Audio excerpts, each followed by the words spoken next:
Good morning, everyone. My name is Brian Gregoire, the Legislative Director of your Association of Counties.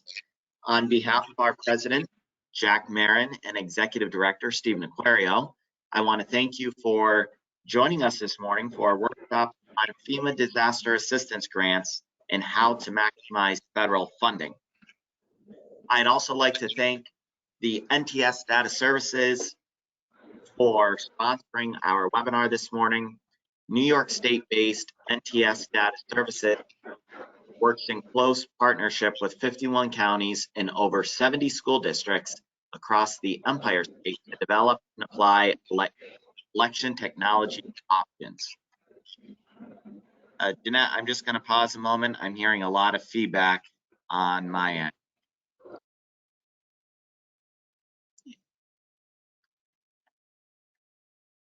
These applications include voter database solutions and cybersecurity expertise to aid our counties and school districts in securing their critical data for adversarial entities. If your county is looking for cost-effective resources to aid in protecting critical data from outside intrusion, look no farther than in your own backyard. NTS Data Services is here to serve. FEMA is committed to supporting our local, state, tribal, and territorial partners in responding to the COVID-19 pandemic. I want to highlight some information before I recognize our guest speakers this morning who are going to talk through the FEMA reimbursement process for the Disaster Assistance Program. And in doing so, the federal government came out with a new directive yesterday from the president that will allow FEMA to increase this support to our state, local, tribal, and territorial partners through additional federal funding. Specifically, President Biden's directive allows FEMA to pay 100% of activities that have previously been determined eligible from the beginning of the pandemic in January 2020 through September 30th, 2021. This means that all work eligible under FEMA's existing COVID-19 policies, including increased medical capacity, non-congregate sheltering, and emergency feeding distribution, will be reimbursed at 100% federal share. For projects that have already been approved, FEMA will amend the existing awards to adjust the federal funding amounts. No action will be required from the applicants. Today, we're joined by our state partners from the Division of Budget and the State Department of Homeland Security to discuss disaster assistance grants and how counties can maximize federal resources that are available to them. This webinar will cover eligibility requirements, approved use of federal funds, force account labor equipment contracts, and the process for submitting FEMA reimbursement request. I want to take a moment now to thank all of you for joining us to share your expertise and experience with the county membership who are on the line today. We have over 100 individuals across the state from several counties, over 50 counties who've joined us. So again, thank you for being with us today. And at this time, I would like to turn the presentation over to Rayana Gonzalez at the New York State Department of Homeland Security and Emergency Services.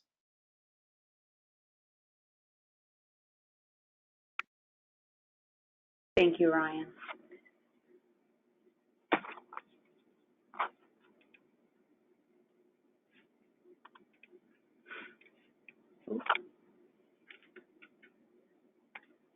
Fellow panelists, I just want to verify that you can see the PowerPoint.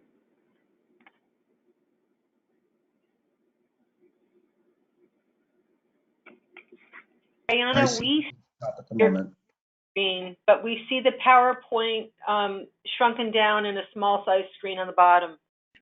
It just needs to be enlarged. Okay.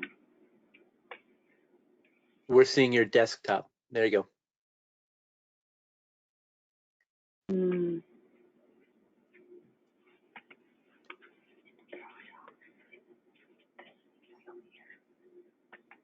Right there.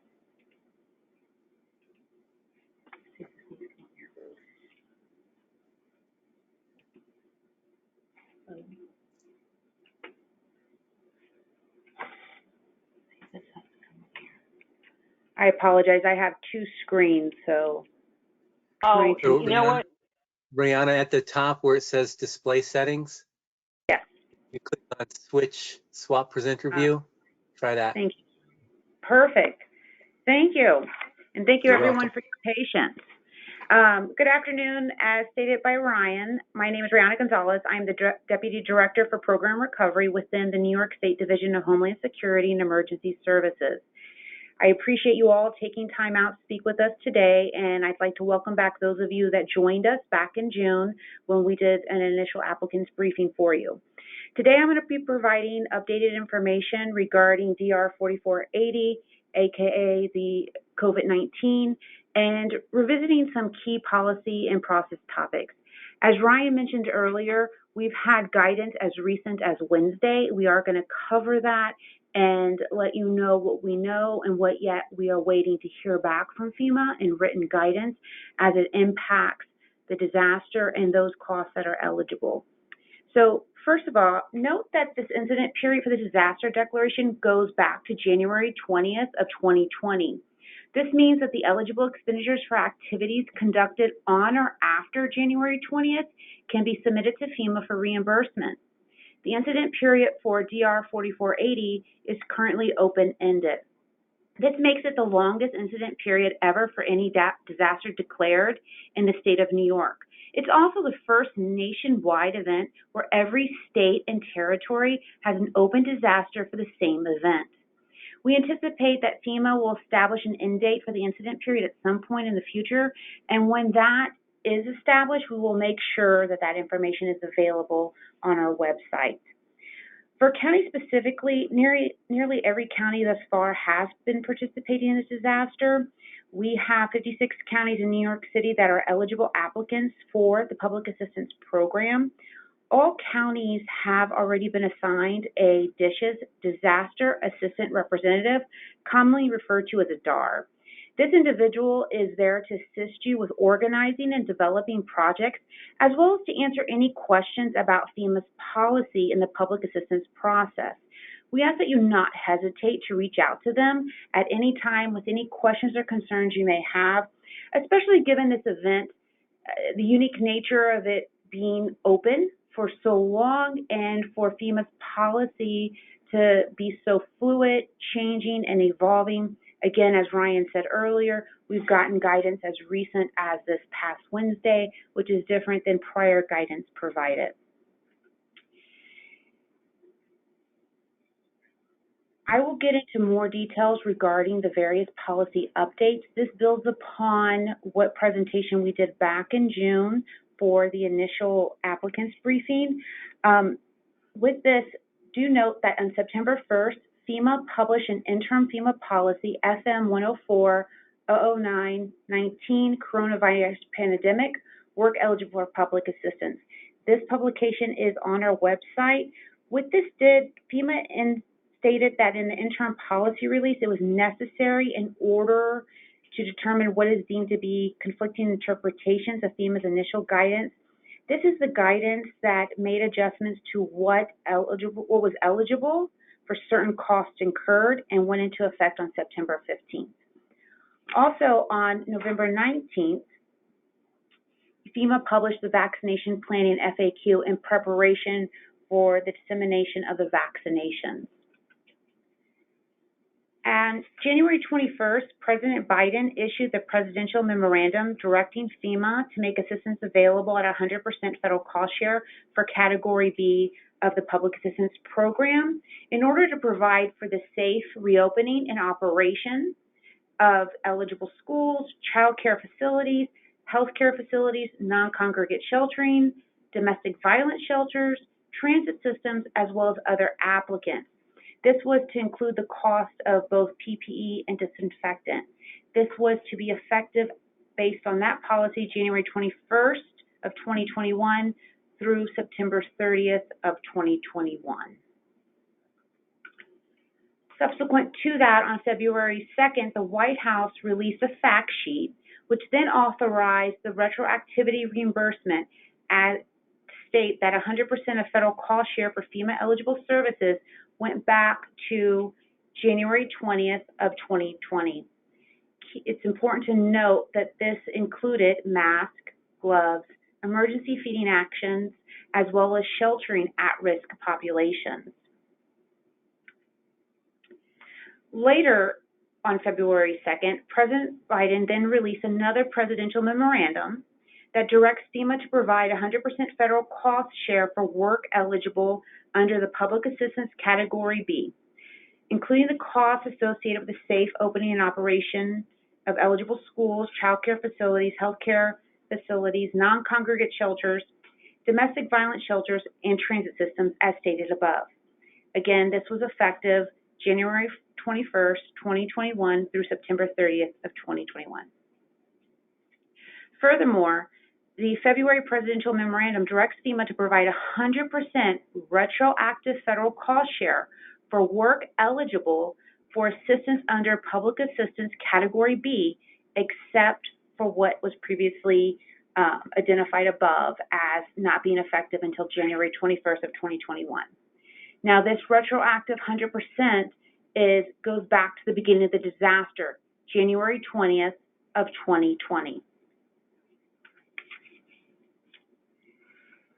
On Wednesday, February 3rd, FEMA issued a statement regarding the 100% cost share.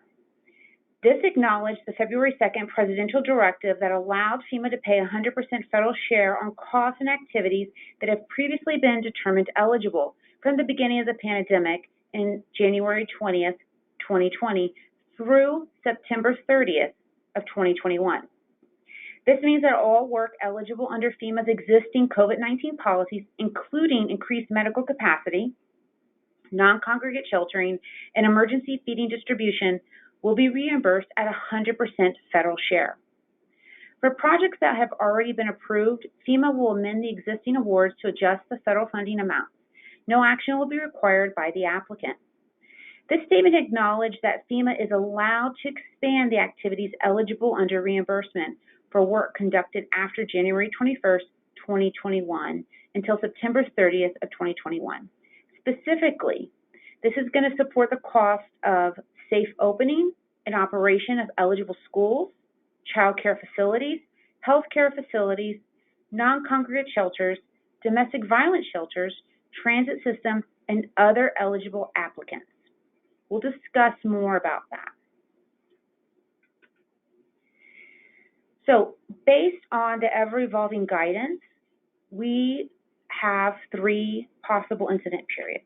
We've received verbal guidance from Region 2 FEMA leadership that there may be these 3 periods governing the federal cost share and/or eligibility criteria. We continue to await further guidance. Eligibility. In this event, we're looking only at emergency protective measures. Applicants must clearly identify the work and how it is directly related to the COVID-19 event. The applicant must also demonstrate that it has legal responsibility to perform the work. Generally, protecting public health and safety is determined the legal responsibility of the state, local, tribal, and territorial government entities. Time limits for completing eligible emergency work are significant, and we'll discuss the various time limits in the upcoming slides. Deadlines for submitting projects and completing eligible work. For costs to be eligible, they must be incurred within the appropriate period of performance. For Category B projects, the approved period of performance for this disaster began on January 20th, 2020. Normally, the approved period of performance for emergency work would have ended 6 months after the declaration. However, due to the unusual nature of this pandemic event, FEMA has extended the deadline for DR 4480. The new deadline has yet to be established, but FEMA will provide notice before setting such deadline. DR 4480 was declared only for Category B, Emergency Protective Measures. No other category of work is eligible.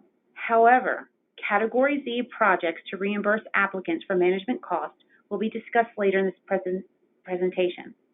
Due to the unprecedented nature of this event, the state continues to work closely with FEMA to provide as much information as possible on costs and activities that are eligible. We will continue to update applicants by posting information on our website, as well as making sure that our disaster our DARs are up to date on information. Some examples of emergency work protective measures listed on FEMA's COVID-19 interim policy include EOC operations, emergency medical care, medical sheltering, medical supplies and equipment, security and law enforcement for temporary facilities, communications of general health and safety of information to the public. Now we're going to talk more about FEMA's recent policy changes and the presidential directives that have been released within the last few weeks.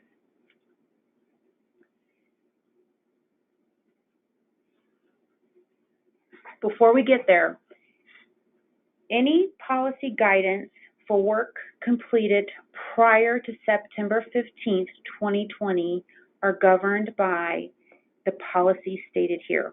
All of these policies have been covered in previous presentations and are on our website. FEMA's interim policy guidance that was released September 1st and effective September 15th. This interim policy governed work performed on or after the effective date of September 15th, 2020. This is for work completed prior to September 15th. The policies and FEMA's prior interpretation apply. At this time, we ask that if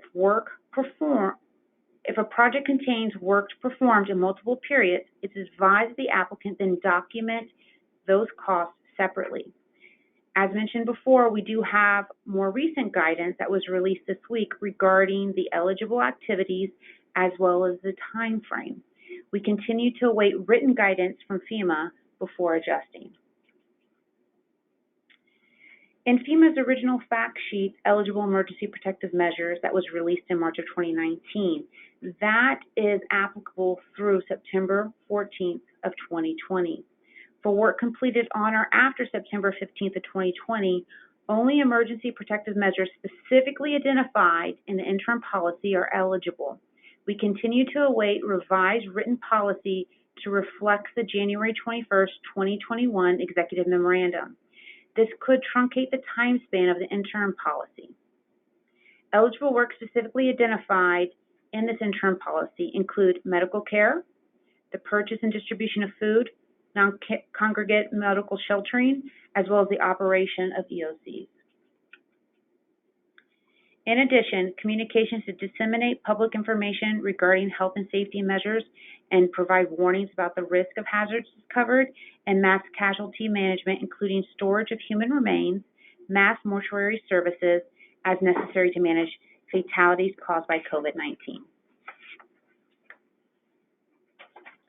Although many activities continued to be eligible under the interim policy, reimbursement for the purchase and distribution of PPE was significantly narrowed. Face masks, including cloth facial coverings, are not considered PPE and will be eligible only for persons conducting emergency work and/or in a facility where emergency work is performed. As stated in FEMA's interim policy, funding for the stockpiling of eligible personal protective equipment is limited to a supply that is projected for use of up to 60 days. Under this policy, an applicant can obtain PPE for active use for purposes consistent with the policy. Orders should be placed based on estimated burn rates and for reasonable time frames to ensure availability of PPE. In addition, applicants can obtain and store additional PPE to have available in case demand increases. This amount should be limited to a 60-day supply based on reasonable expectation of burn rates at the time of the purchase. All PPE, whether purchased for active use or as a stockpile in reserve, will be subjected to dispositional requirements at the end of the period performance. Under the interim policy, certain costs are eligible only for persons performing eligible work or in a facility where the eligible work is performed. These costs, which may have been eligible in their own right to all eligible applicants prior to the interim policy, now will be eligible only if the person is also performing other eligible emergency work in a facility where other eligible emergency work is performed.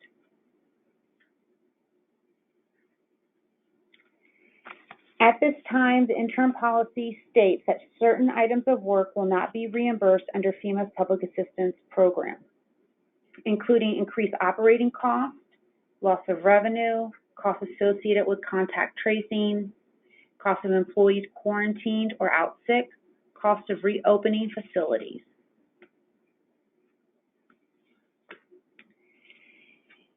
FEMA's interim policy restricts eligibility of previous eligible work and materials and supplies and impacted disinfecting and PPE.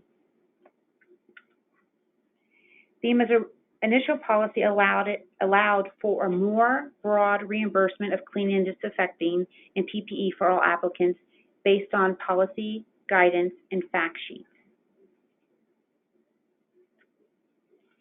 Recent presidential directives.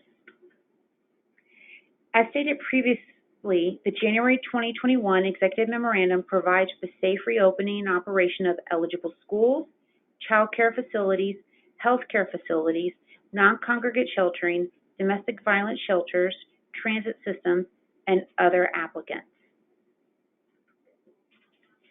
It also indicates that such assistance may include funding for the provision of PPE and disinfecting services and supplies.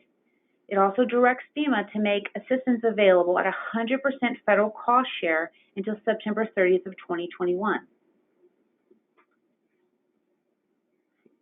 The February 2nd, 2021 White House fact sheet restates President Biden's direction to FEMA to fully reimburse states for the cost of the National Guard personnel and emergency work.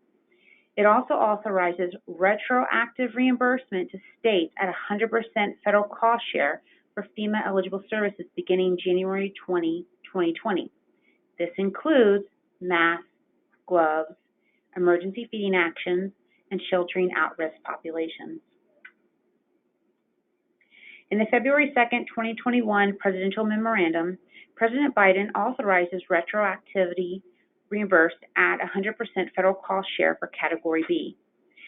This memo also directs FEMA to provide 100% federal cost share for work eligible for assistance under Public Assistance Category B, including costs associated with safe reopening and operation of eligible schools, child care facilities, health care facilities, non-congregate shelters, domestic violence shelters, transit systems, and other applicants. This is effective January 21st, 2021 through September 30th of 2021. This also directs FEMA to provide 100% retroactive federal cost share for work eligible for assistance under Public Assistance Category B, except for the costs enumerated above, going retro to January 20th, 2020, the start of the pandemic. As mentioned before, on February 3rd, FEMA released a statement regarding the 100% cost share, which clarifies and acknowledged the February 2nd presidential directive to allow FEMA to pay 100% federal share on costs of activities that have previously been determined eligible from the beginning of the pandemic in January 20th, 2020 through September 30th of 2021. This means that all work eligible under FEMA's existing COVID-19 policies, including increased medical capacity, non-congregate sheltering, and emergency feeding distribution, will be reimbursed at 100% federal share. As stated before, any projects that have already been approved, FEMA is going to amend the existing awards to adjust for the federal funding amount. No action is needed by the applicant.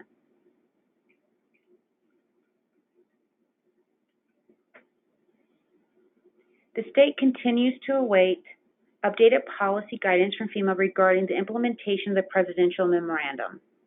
FEMA has stated that they will issue an amended COVID-19 policy to implement this directive in the coming days. What we know now is that FEMA has advised that 100% of the federal cost share for eligible work under Category B is limited to vaccination work beginning January 21st, 2021. What we have yet to get clarification on is how the 100% cost share will be applied to eligible work categories under Category B, both retroactively and as of January 1st, 2021, and whether the interim policy that was in effect September 15th will be rescinded. We also continue to await the updated medical care vaccination policy, and how the Presidential Memorandum for Safe Reopening and Operation Activities will be interpreted by FEMA.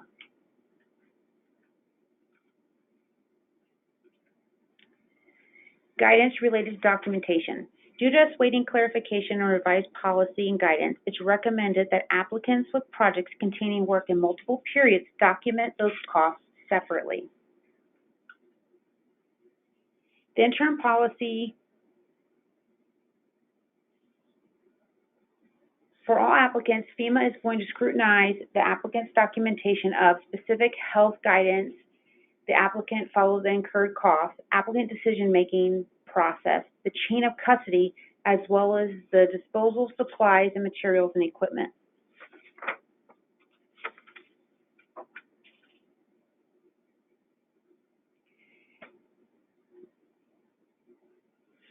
FEMA has published policy guidance regarding the eligibility of several important COVID-19 response and recovery efforts: medical care, vaccination planning, warm site, non-congregate sheltering, food purchase and delivery.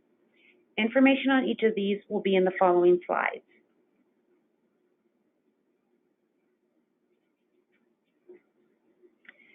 State, local, and tribal governmental entities legally responsible for ensuring public health and safety are eligible applicants under FEMA's PA program for eligible work, including COVID-19 testing. Costs must be reasonable and necessary based on the actual cost or projected need. Eligible costs for COVID-19 testing include, but are not limited to, purchase and delivery of PPE and consumable medical supplies. Certain labor costs associated with medical staff providing COVID-19 testing, medical waste disposal related to COVID-19 testing, and additional eligible cost categories for testing sites. For medical care provided in a primary medical care facility, work must be directly related to the treatment of COVID-19 patients. Work may include both emergency and inpatient treatment of COVID-19 patients. This includes both confirmed and suspected cases of COVID-19. Medical care related to treatment of a non-COVID-19 illness or injury in a primary medical care facility is not eligible. The following medical care activities and associated costs are eligible in primary medical care facilities: emergency and inpatient clinical care for COVID-19 patients. This includes emergency medical transport related to COVID-19, a triage and medically necessary tests and diagnoses related to COVID-19 patients, necessary medical treatment of COVID-19 patients, as well as prescription costs related to COVID-19 treatment. In addition, purchase, lease, and delivery of specialized medical equipment necessary to respond to COVID-19. Purchase and delivery of PPE, durable medical equipment, and consumable medical supplies necessary to respond to COVID-19, including the cost of eligible SLTT government applicants, providing PPE to any public or private medical facility that treats COVID-19 patients. Please keep in mind that face masks and cloth coverings are not PPE. Medical waste disposal related to COVID-19 is also covered. FEMA may approve work and costs associated with temporary medical facilities or expanded medical facilities when necessary in response to the COVID-19 public health emergency. These facilities may be used to treat COVID-19 patients, non-COVID-19 patients, or both as necessary. Medical care activities and associated costs related to treating both COVID-19 and non-COVID-19 patients in a temporary or expanded medical facility may be eligible. On November 19th, FEMA published its COVID pandemic vaccination planning FAQ. Through Operation Warp Speed, the federal government plans to deliver authorized COVID-19 vaccines to Americans as expeditiously as possible. FEMA is also available to provide supplemental funding through Public Assistance Program for eligible work and associated costs when necessary for the distribution and administration of the vaccine. As guidance continues to be released, we will update the DISH's website.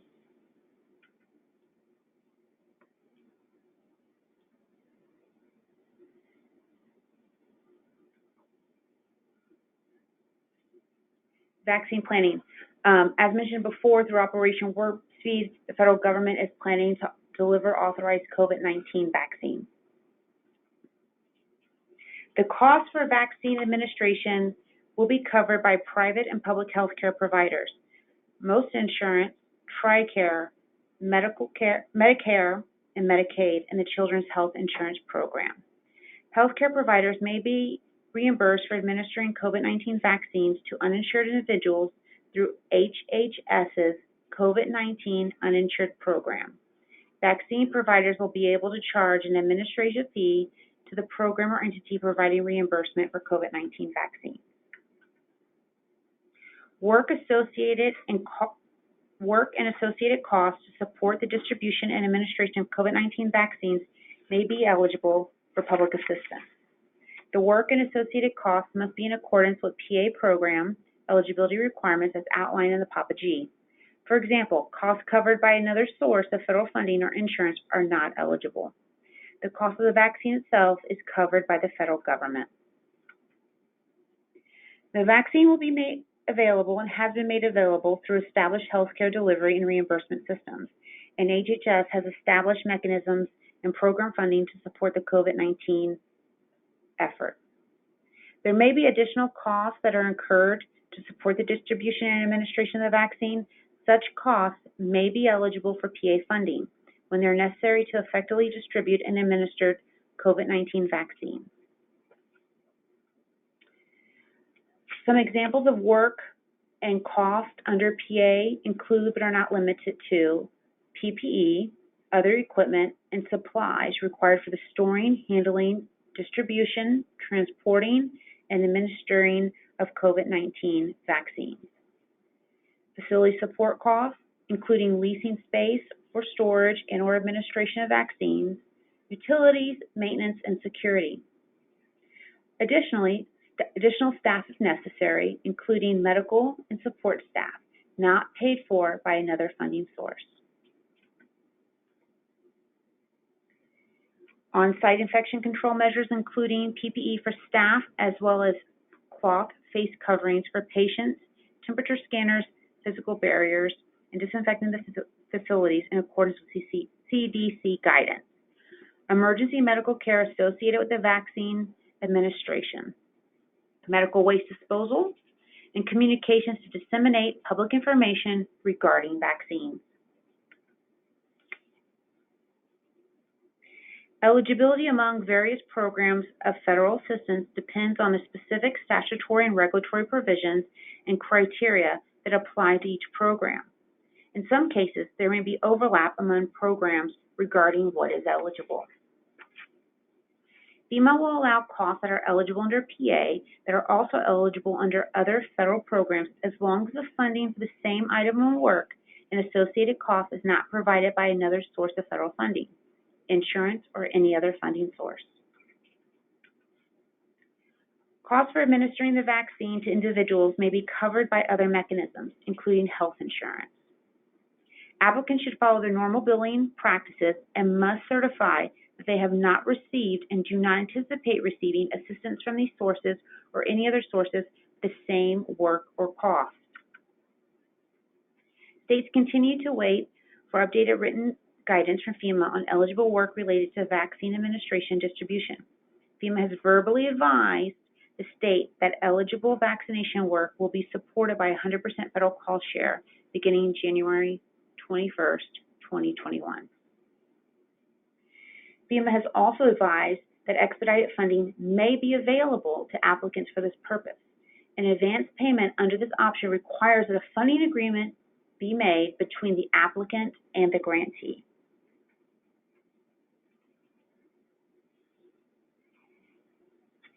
FEMA may approve work and costs associated with maintaining minimal operational readiness at an ACS facility when necessary in response to the COVID-19 public health emergency. Public health experts have warned of the potential for a second wave of COVID-19 cases and severity of timing. ACS facilities are unused but remain operationally ready and available for potential medical surge capacity. FEMA has the authority to provide funding for activities that eliminate or lessen immediate threats to lives, public health, or safety. To determine whether work related to ACS warm sites is necessary to eliminate or lessen an immediate threat, FEMA may consider the state, local, territorial, tribal assessments on the basis of need.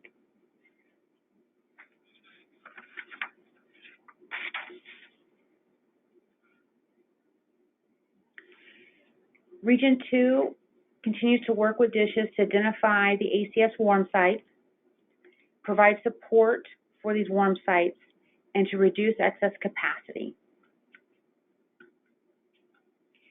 For a FEMA-approved non-congregate sheltering plan, New York's statewide non-congregate sheltering plan identifies several targeted populations for non-congregate sheltering.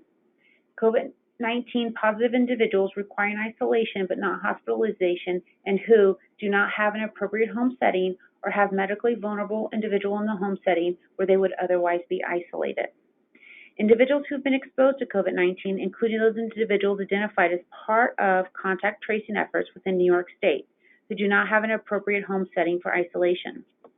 Healthcare providers and emergency responders interacting with presumptive or confirmed positive COVID-19 patients in an occupational setting to include testing sites. Individuals that were supported by congregate care or sheltering facility to include homeless persons, domestic violence survivors, as well as elder abuse survivors. The state plan was initially approved by FEMA until May 10, 2020, and has been renewed several times. On December 16th of 2020, FEMA issued Update to Non-Congregate Sheltering Delegation of Authority and Public Assistance Program and Policy Waiver Memo. This eliminates the time extension request provision. New York State must now continue to submit information associated with each non-congregate sheltering program being implemented in the state of New York every 30 days. Applicants utilizing non-congregate sheltering will only be eligible to receive reimbursement directly if they are a government entity with legal responsibility to provide these services. Any other provider must contract the legally responsible government entity to provide these services.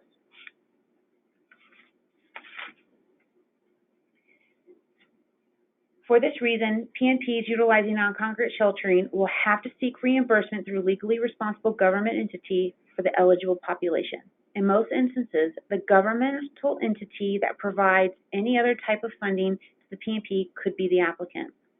If a direct contractual relationship with a legally responsible government entity does not exist, a contract would need to be in place prior to seeking reimbursement.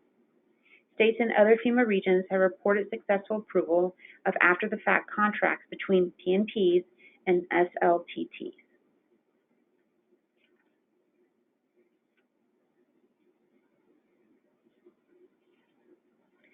Due to the impacts of COVID-19, it may be necessary to provide food in certain areas to meet the immediate needs of those who do not have access and to protect the public from the spread of the virus. The principles behind the purchase and distribution of food eligibility for public assistance is that FEMA will provide flexibility to applicants to protect the health and safety of those impacted through the purchase and distribution of food. FEMA will responsibly implement this policy and any assistance through the informed decision-making and accountability documentation. FEMA will engage with interagency partners. FEMA PA purchases and distribution of food policy regarding time limitations and those legally responsible. Time limitations apply to food distribution as an emergency protective measure under FEMA's policy. Initially, food purchases and distribution in response to COVID-19 public health emergency may be eligible for reimbursement up for a 30-day time period. At the end of the initial time period, a request can be made to extend it for another 30 days to the regional administrator. To be eligible, an item of work must be the legal responsibility of an eligible applicant. Legally responsible government may enter into formal agreements with private organizations to purchase and distribute food. In these cases, PA funding is provided to the legally responsible government entity. These entities would then reimburse the private organization for the cost of providing those services under the agreed contract.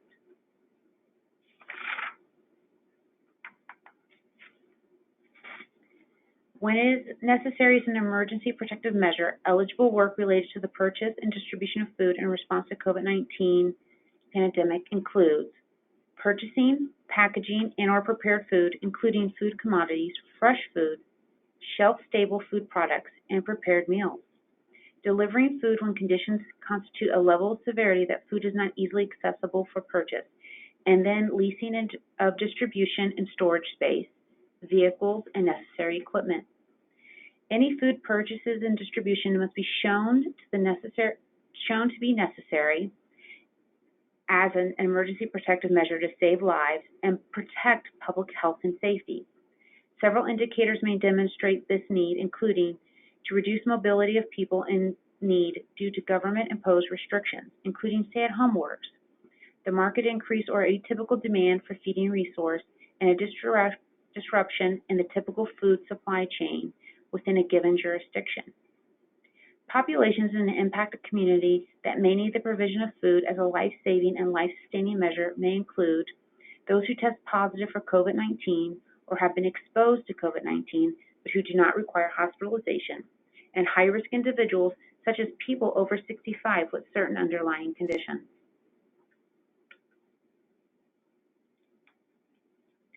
The final tier of the eligibility pyramid that we'll discuss is eligibility costs. The key here is that the costs must be documented and complied with appropriate guidelines, and they must also be reasonable and necessary to protect the public from the COVID-19 virus. We'll next cover cost categories, starting with labor. Forced account labor costs are for the applicant's employees, both full-time and those that may have been hired as temporary employees to respond to the COVID-19 virus. For permanent employees, only their overtime used on DR 4480 work is eligible. The regular work time is not eligible. For temporary employees hired to work on DR 4480, both regular and overtime costs are eligible.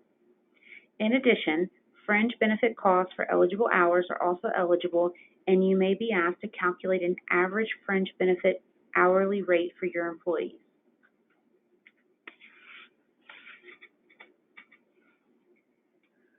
Forced account equipment costs are for equipment you own, lease, or purchase for necessary use for DR 4480. The equipment and vehicles you own are normally reimbursed based on an hourly rate. Leased or rented equipment is based on the rental or lease agreement, and purchased equipment may be reimbursed based on the purchase cost minus salvage value. When claiming reimbursement on an hourly rate, FEMA allows credit for a full workday when the equipment is used for half the day or more.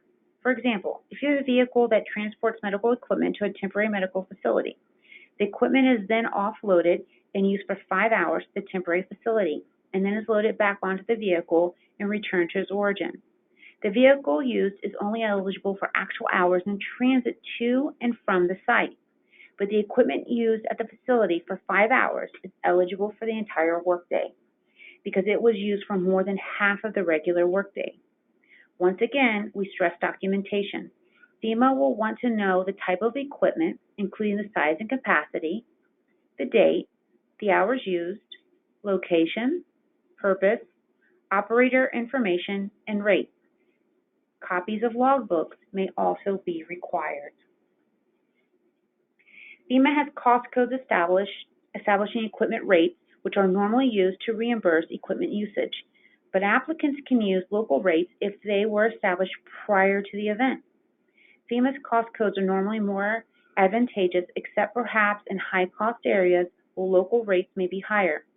Applicants can select the FEMA rates or their local rates, but must use the same method for all of their projects. Forced account materials are those that you either use from your stock or purchase for use in the event.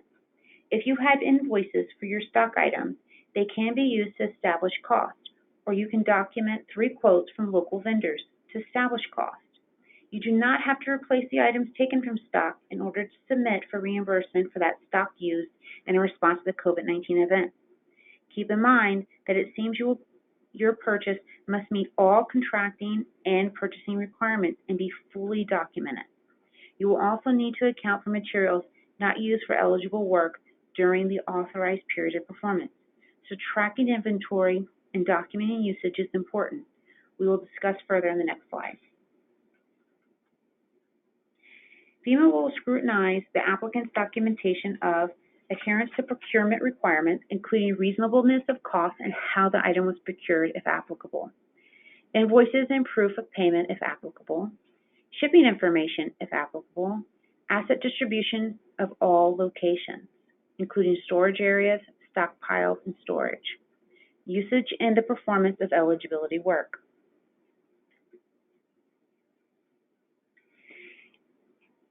Tracking and disposing of materials.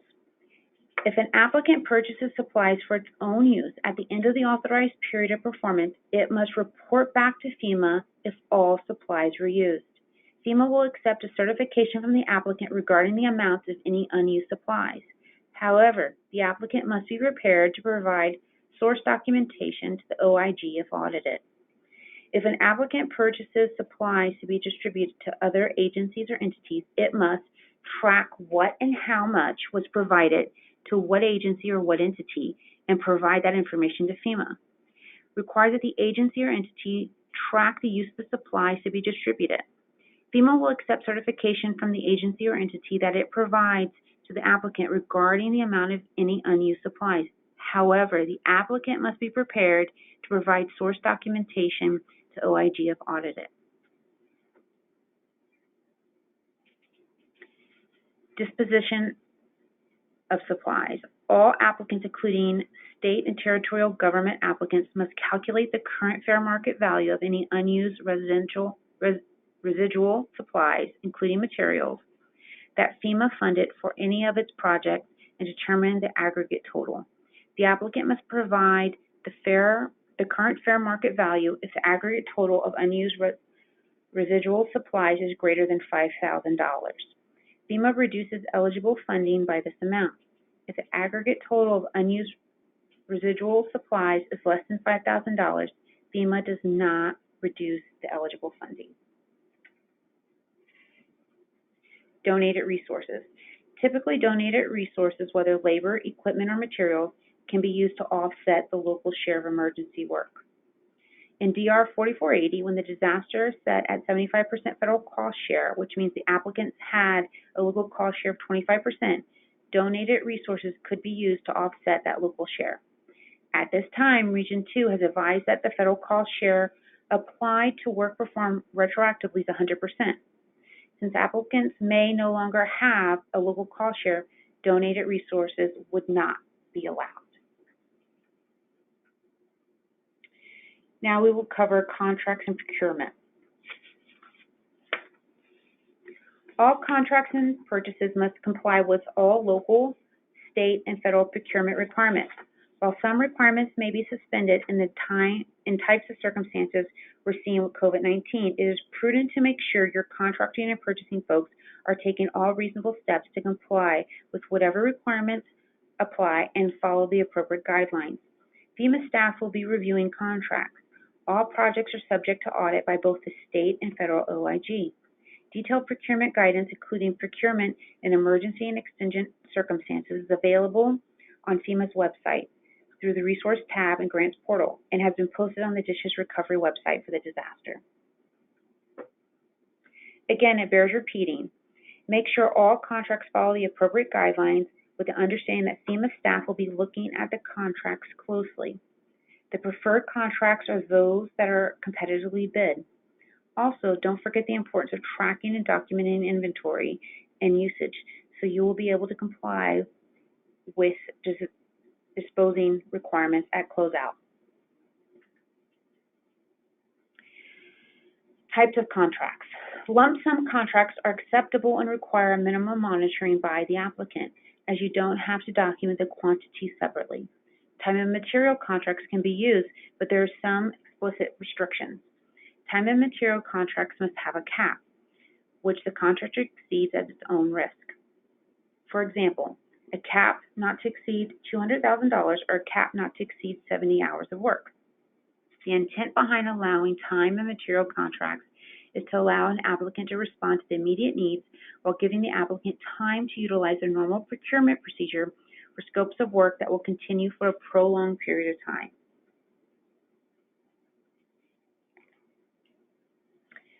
Ineligible contracts.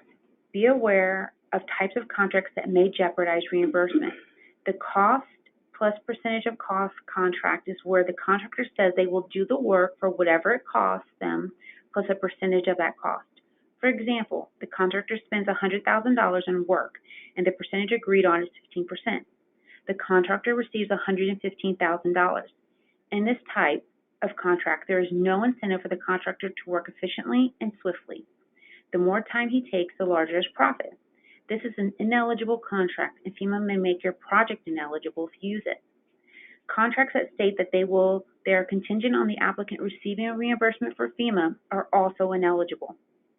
Examples include contracts that say the applicant will pay the contractor whatever FEMA pays or will pay if or when FEMA pays.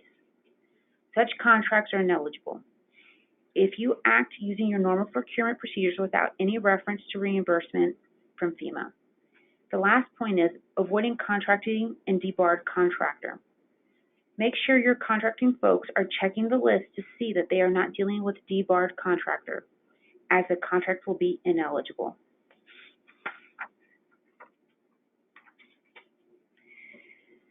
Federal procurement regulations have a requirement to actively solicit minority and women-owned business enterprises. Although FEMA has waived this requirement in DR 4480 for the duration of the public health emergency, applicants should be aware of it for any procurement that occurs outside of that waiver. The requirement does not mean simply putting a notice in the newspaper as part of your bid process. For example, language in the publication that says MWBE enterprises are encouraged to reply does not satisfy the requirement to actively solicit them. You will need to identify MWBE contractors in your area and show active solicitation via email, telephone contact, or regular mail, and invite them to bid on your project. Failure to do so may make your project ineligible. Next, we're going to discuss Category Z projects. FEMA will reimburse an applicant's direct and indirect administrative costs incurred for submitting and processing its FEMA's projects. Reimbursement is based on an actual documented administrative cost and is capped at 5% of the total of your obligated Category B project or projects. FEMA automatically creates a separate Category Z project for management costs for each applicant. Applicants must submit full documentation of management costs. The federal share in Cat Z projects is 100%, subject to the 5% cap based on total obligated Category B projects. Be sure to capture your administrative costs, including the costs incurred to attend today's applicant briefing. You will need to document your administrative costs before requesting closeout and reimbursement for your Cat Z project. Other eligible costs include site identification, gathering of cost information, consultation costs, travel costs, etc. Special consideration. The key thing to remember here is that FEMA is the payer of last resort. This means that all other funding provided on a project is taken into account first and deducted from the costs eligible for reimbursement under FEMA's Public Assistance Grant Program. The most common additional funding source is typically insurance. If the damages are covered by insurance, FEMA will require that an applicant file a claim for those damages with their insurance carrier and will deduct the proceeds of that claim from the total eligible costs for the public assistance grant.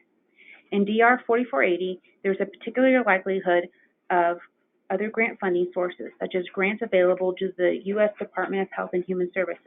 It's critical that applicants be able to report on all funding sources received and how those funds were applied so FEMA can ensure that no duplication of benefits has occurred under the public assistance program. Next, we'll cover some need-to-know facts about projects. As stated before, the federal cost share was initially authorized at 75%. We continue to await guidance on how the 100% will be applied.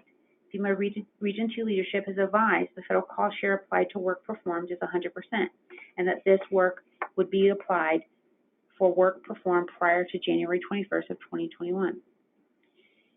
You must also meet a monetary threshold for an eligible project. In order to qualify, a project must have eligible costs of at least $3,300. All projects are then categorized as either a small project or a large project. Small projects are those under $131,100, and large projects are those over $131,100.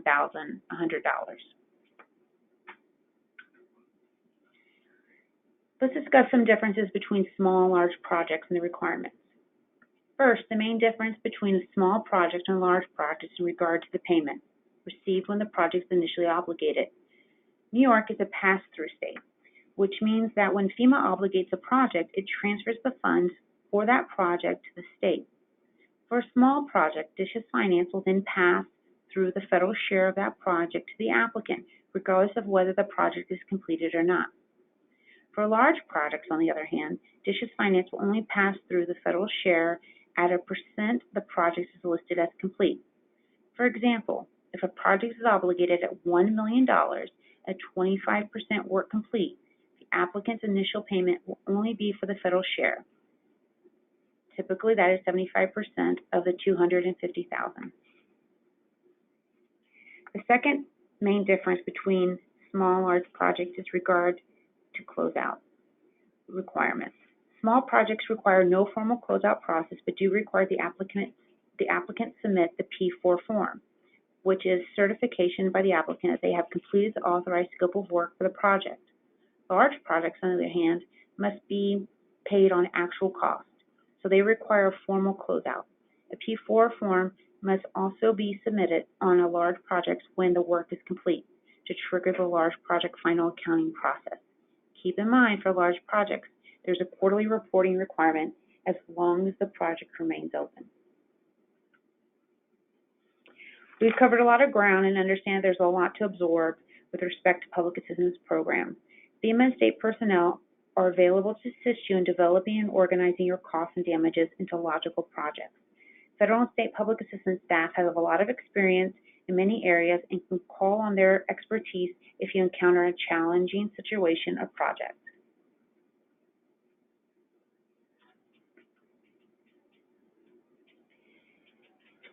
These are the various elements of a project that will be necessary to develop in order to process your project. This event is not the typical kind of natural disaster that causes damages to buildings and roadways.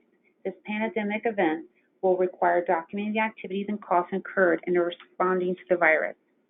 The most important thing to remember is to make sure you have all of the required documentation to support your project.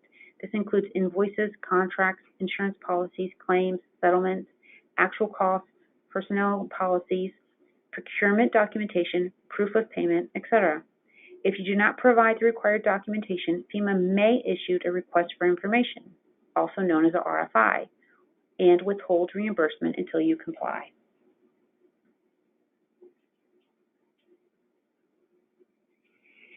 Here are some standard items that we encounter and deem necessary for most projects. When you're working on your developing your project, keep these in mind and make sure you have what is needed for the project. Again, we cannot stress enough the importance of documenting all your actions and costs in supporting of your projects.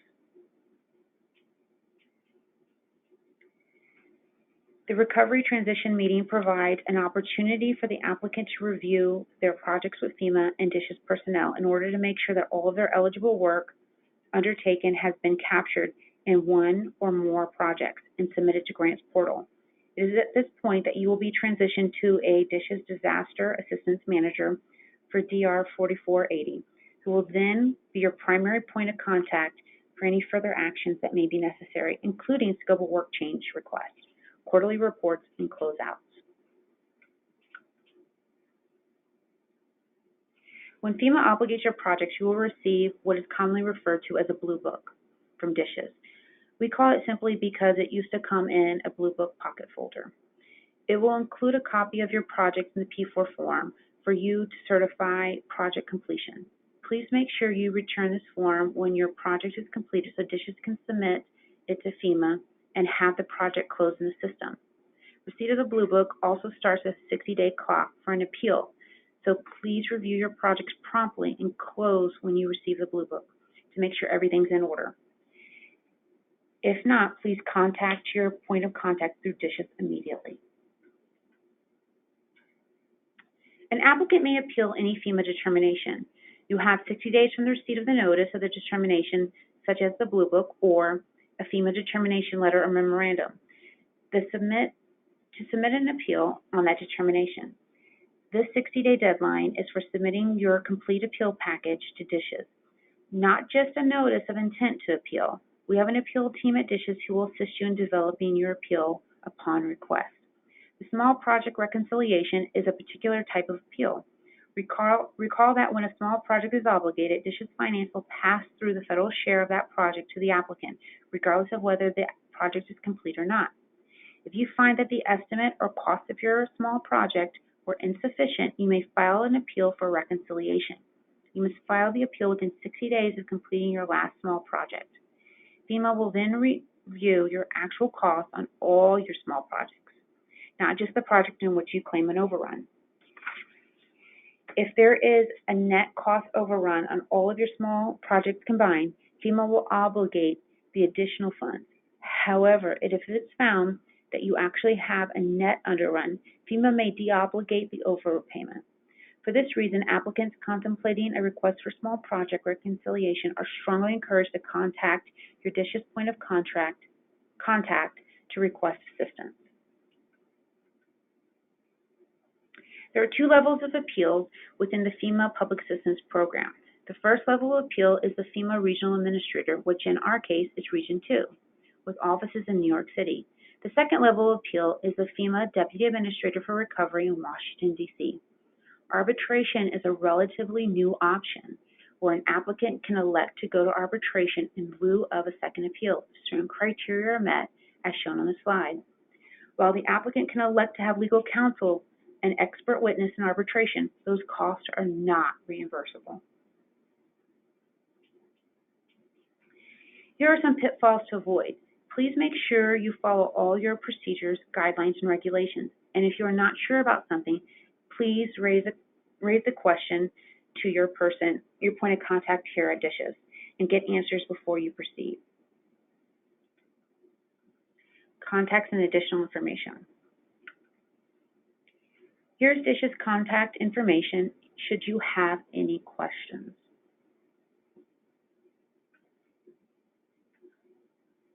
In addition, not only do we have all this information on our website, but you can find us on FEMA's website as well.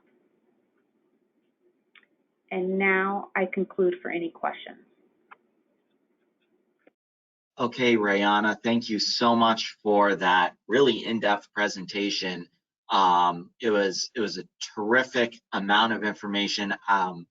There's been a lot of inquiries that have come in from the counties on whether or not this presentation will be accessible after this webinar. And I do just want to remind everyone, you can visit the NISAC website at nisac.org/webinars. We'll have a posting of this recording and the slides following the presentation. And the slides will be in a PDF form. Now, with that, I also want to remind folks, if you do have a question and you want to submit it, the state team does have some time to take a few questions. Please do so by filling in a question on the question panel of this webinar dashboard. The first question I have is, when will the counties and the municipalities receive funding from DR 4397 dated to 2018? I don't know if you guys would know the answer to that, but that was one question that's come in. I would recommend that they... Go ahead, Joe. Yeah, this is Joe Caraffi. You're talking about 4397. Are you talking about a project, a specific project? If so, most of those projects have been processed and are going through the FEMA process for award and obligation, or are we talking about the state share? If we can get particulars, certainly we can reach out to whoever has that question and discuss that particular issue with those individuals. But 4397 is just about wrapped up. I believe we've only got about 3 or 4 projects that are still pending FEMA action. Okay, great. Thank you very much.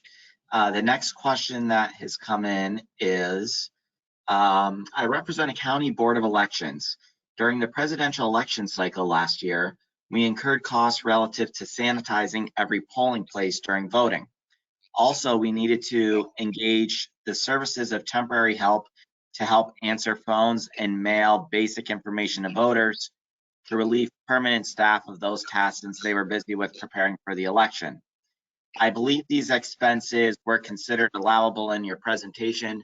If so, do we need to enter into a reimbursement agreement with FEMA or go through the county?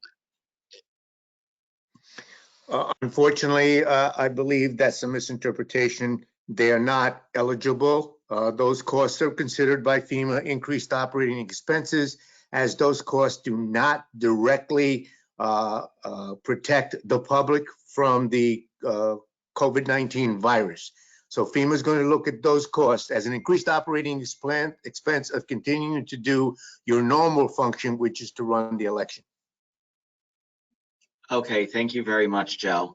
The next question I have is, can the dishes team please go over 100% reimbursement guidance? Does it apply to expenses back to 1/2020? I was a bit confused. Yes, the way we're interpreting it now, based on what we received via executive orders and some other guidance, is that eligible expenses going back to January 20th of 2020 will be now covered at 100% federal share. So if the applicant has submitted a project for that time period and was paid at 75%, FEMA will automatically review that project and create an amendment to bring the share to 100% and obligate that additional funding. Right now, we're not getting indication that additional measures that were deemed ineligible during that period of time are going to be made eligible. But the ones that were eligible and awarded, those will be paid at the 100% federal share rate. Okay, great. Thank you very much, Joe. If anyone has another question, please submit it through the question panel. Let me just check one last time. I think we've gone through all the questions, but give me one moment. Okay, we have one that's just come in now. All right, and the question is, if county health departments have provided assistance to local schools and nursing homes regarding testing and monitoring the quarantining of COVID-19 positive cases, are OT hours, overtime hours, provided by our health department staff or contract nursing services to perform these services covered by FEMA? If those services were provided in the act of conducting eligible work, and you're talking about your own budgeted employees, then overtime and only overtime would be eligible. However, if you're talking about a contracted individual, then all of those costs should be eligible in accordance with the provision of the contract. So what we need to look at, particularly, and what FEMA will look at, is the services that were provided and to see whether all of those services meet the criteria for eligibility in a COVID-19 environment. Okay. And excuse me, the last question we have is, just to clarify, extra cleaning or sanitizing is not eligible under FEMA? For example, we cleaned our Department of Social Services public-facing spaces 2 times a week instead of, or 2 times daily instead of once daily. Would this be eligible? For the period we're talking about, January 20th, 2020, to the establishment of the interim policy, which was effective September 19th, cost for eligible applicants above and beyond their normal cleaning and disinfecting caused by the COVID-19 virus should be eligible, providing they meet the minimum threshold for a project. Okay, great. Well, that will conclude today's presentation. I do just want to thank our sponsor again for sponsoring this webinar, NTS Data Services. And again, for our participants on this webinar, you will be able to view the recording of this webinar and the slide presentation upon the conclusion. We'll have that posted to the website, nisac.org/webinars. Thank you very much. And again, a sincere thank you to the entire Dishes and DOB team who's with us today. It's good to see and hear from all of you. And thank you again for the continued partnership.